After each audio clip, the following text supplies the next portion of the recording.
صحابہ صحابہ کرام رضی اللہ عنہم کس طرح مسجدوں میں نمازوں کے لیے جمع ہوتے تھے، انہیں نمازوں کا کتنا شوق تھا، اور وہ یہ سمجھتے تھے کہ ہمارا اصل کام اللہ کے ایک حکم سے دوسرے حکم میں اور ایک نیک عمل سے دوسرے عمل میں لگنا ہے، اور وہ ایمان اور ایمانی صفات کو پکا کرتے تھے، علم اور علم والے اعمال کو پھیلاتے تھے، اللہ کے ذکر کو زندہ کرتے تھے، دعا اور اس کی قبولیت کی شرائط کو قائم کرتے تھے۔ ان اعمال کی وجہ سے اپنے دنیاوی مشاغل چھوڑ دیتے تھے، ان کو ظاہری شکلوں کی طرف توجہ نہیں تھی، وہ تو اللہ سے براہ راست فائدہ حاصل کرنا چاہتے تھے جو تمام چیزوں اور شکلوں کو پیدا کرنے والی اور ان میں تصرف کرنے والی ہے۔ حضور صلی اللہ علیہ وسلم اور صحابہ کرام رضی اللہ عنہم کس طرح علم الہی حاصل کرنے کا شوق رکھتے تھے، دوسروں کو اس کی ترغیب دیتے تھے، اور ایمان اور عمل کے اعمال کو خود سیکھتے، دوسروں کو سکھاتے۔ سفر ہو یا مقام، خوشحالی ہو یا تنگی، ہر حال میں علم الہی سیکھنے سکھانے میں لگتے تھے، اور مدینہ شریف میں جو مہمان آتے تھے ان کو سکھانے کا اہتمام کرتے تھے، اور علم اور اللہ کے راستے کی محنت اور کمائی، ان تینوں کاموں کو جمع کرتے تھے۔ مختلف شہروں میں علم پھیلانے کے لیے لوگوں کو بھیجتے تھے، اور ان صفات کا اہتمام کرتے تھے جس سے علم اللہ کے یہاں قبول ہوتا ہے۔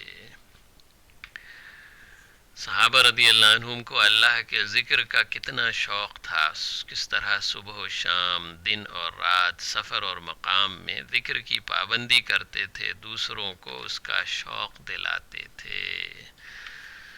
صحابہ رضی اللہ عنہم تمام حالات میں، مختلف موقعوں میں بیانات کرتے تھے، ترغیب دیتے تھے، اور لوگوں کے دلوں میں دنیا اور اس کی فانی لذتوں کی بے رغبتی اور آخرت اور اس کی ہمیشہ رہنے والی لذتوں کا شوق پیدا کرتے تھے۔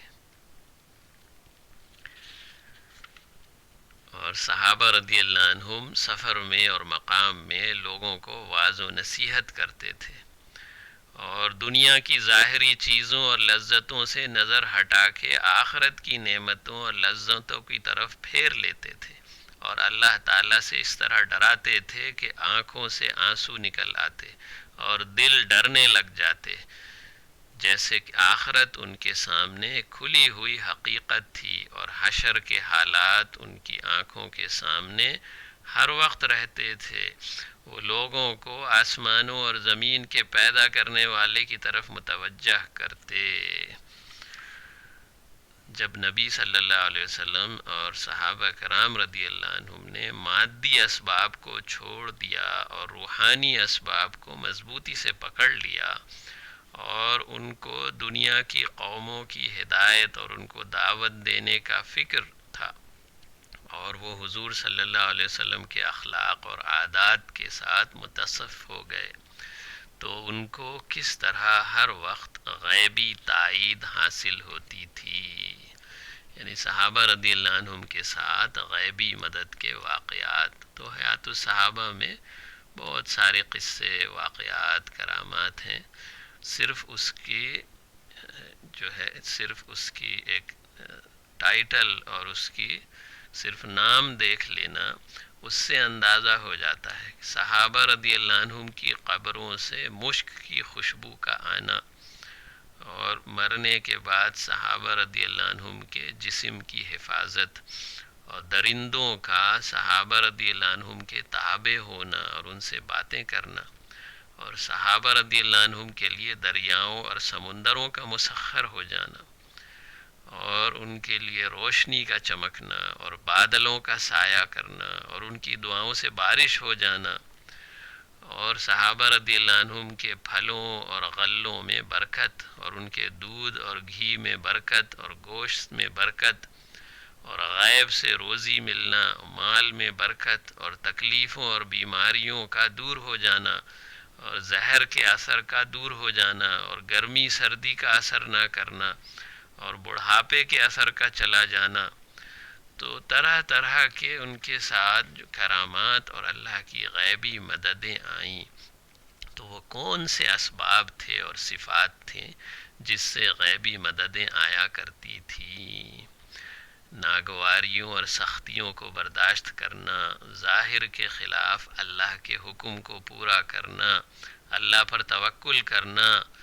جن اعمال سے اللہ نے عزت دی ہے ان اعمال میں لگنا، اپنی نیت کو اللہ کے لیے خالص کرنا، آخرت کو مقصد بنانا، اللہ تعالیٰ سے مدد مانگنا، قرآن اور ذکر اذکار کے ذریعے مدد مانگنا، فضیلت والے اعمال میں ایک دوسرے سے آگے بڑھنا، اور دنیا کی زیب و زینت کو بے قیمت سمجھنا۔ بسم اللہ الرحمن الرحیم۔ صحابہ رضی اللہ عنہم نے محنت کی ایمان اور یقین اور نمازوں میں خشوع اور خضوع اور علم اور ذکر اور اکرام مسلم اور نیت کو خالص کرنا اور دین کی محنت، اور اس کے ساتھ عمل صالح، زہد، تقوی، احسان، رضا بالقضاء۔ صحابہ رضی اللہ عنہم، ان کی دعا سے بنجر زمین میں چشمہ جاری ہو گیا۔ صحابی رضی اللہ عنہ کی دعا سے چوتھے آسمان کا فرشتہ اتر کر حفاظت کے لیے آ گیا۔ صحابہ رضی اللہ عنہم اپنے گھوڑوں، اونٹوں سمیت دریاؤں سے پار ہو گئے۔ صحابہ رضی اللہ عنہ کے لیے خالی چکی سے آٹا نکلنے لگا۔ گویا کہ ہوا، پانی، آگ، جنگل، جانور یہ اللہ نے مسخر کر دیے۔ تو وہ کیا صفات تھی؟ کوئی رول ماڈل دیکھنا چاہے تو حضور صلی اللہ علیہ وسلم کے صحابہ رضی اللہ عنہم کی زندگی، ان کا لائف اسٹائل، ایمان، یقین، اعمال، ان پر ریسرچ کریں۔ یہ اصل علم ہے۔ یہ لوگ سب سے پاکیزہ دل اور سب سے مضبوط اور گہرا علم رکھتے تھے۔ The most pious, the purest hearts, the deepest in knowledge۔ اور دنیا سے بے رغبت تھے، راحت، سعادت، اطمینان، سکون، سادگی سے رہتے تھے اور اپنے علم پر عمل کرتے تھے۔ اور دو باتیں ان میں بہت نمایاں تھیں کہ دوسرے اعمال صالح پر دین کی محنت غالب تھی۔ دین کی محنت بیک وقت ذکر ہے، عمل ہے، صدقہ ہے، حرکت ہے۔ دین کی محنت کرنے والا سب سے خوش نصیب، مطمئن اور پاکیزہ نفس والا ہوتا ہے، اور فکر اور غم اور الجھنوں پر قابو پاتا ہے۔ اور دوسری بات تھی، صحابہ کے یہاں قلب کے اعمال جسمانی اور ظاہری اعمال سے برتر تھے۔ صحابہ کا تزکیہ نفس، ان کا اخلاص، ان کی انابت، ان کا توکل اللہ پر، ان کی خشیت، اللہ کا خوف، اور نفل نماز اور روزے میں حد سے زیادہ نہیں کرتے تھے، بلکہ ظاہری نوافل میں بعض تابعی حضرات صحابہ رضی اللہ عنہم سے آگے نظر آتے ہیں۔ تو صحابہ رضی اللہ عنہم کی زندگی اور ان کی صفات کا مطالعہ کریں اور اپنی نیتوں کو اونچا کریں۔ جو بھی کام کریں نیتیں اونچی سے اونچی کریں۔ یہاں سے شروع ہوگا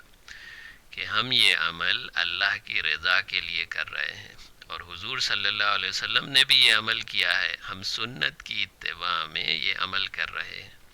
اور اس عمل کرنے کے جتنے فضائل قرآن یا حدیث میں آئے ہیں ان سب کو حاصل کر کے آخرت میں ذخیرہ بنانے کے لیے عمل کرتا ہوں، اور جو سنت دعائیں اس عمل سے متعلق ہیں ان کی مشق کے لیے عمل کرتا ہوں،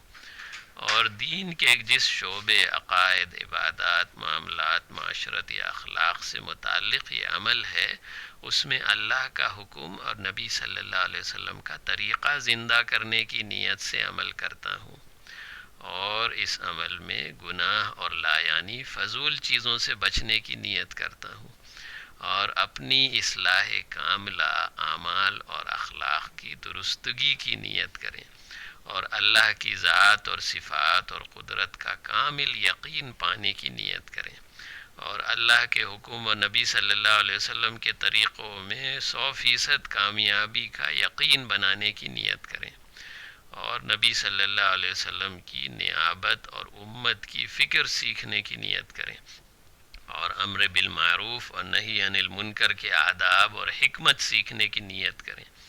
اور تمام عالم کے انسانوں کو جہنم سے بچا کے جنت میں پہنچانے کی نیت کریں، اس کے لیے محنت کرنے کی نیت کریں کہ اللہ کا نام، اللہ کا کلام اور دعوت کا کام سارے عالم میں زندہ ہو جائے، انبیاء علیہ السلام کی سنتیں زندہ کرنے کی نیت کریں،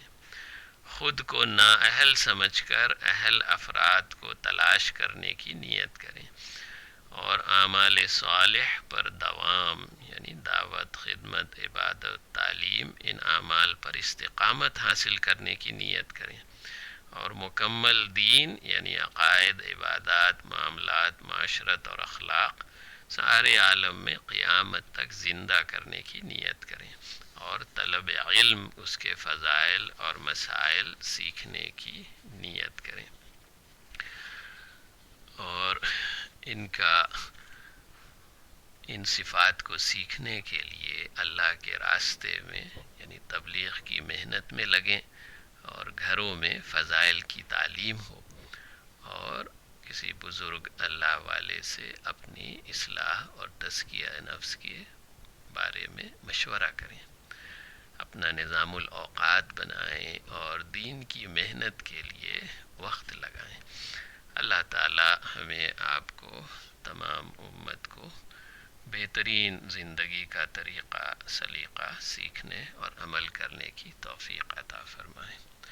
ربنا تقبل منا إنك أنت السميع العليم وتب علينا إنك أنت التواب الرحيم، وصلى الله تعالى على خير خلقه محمد وآله وأصحابه أجمعين، آمين۔ السلام عليكم ورحمة الله وبركاته۔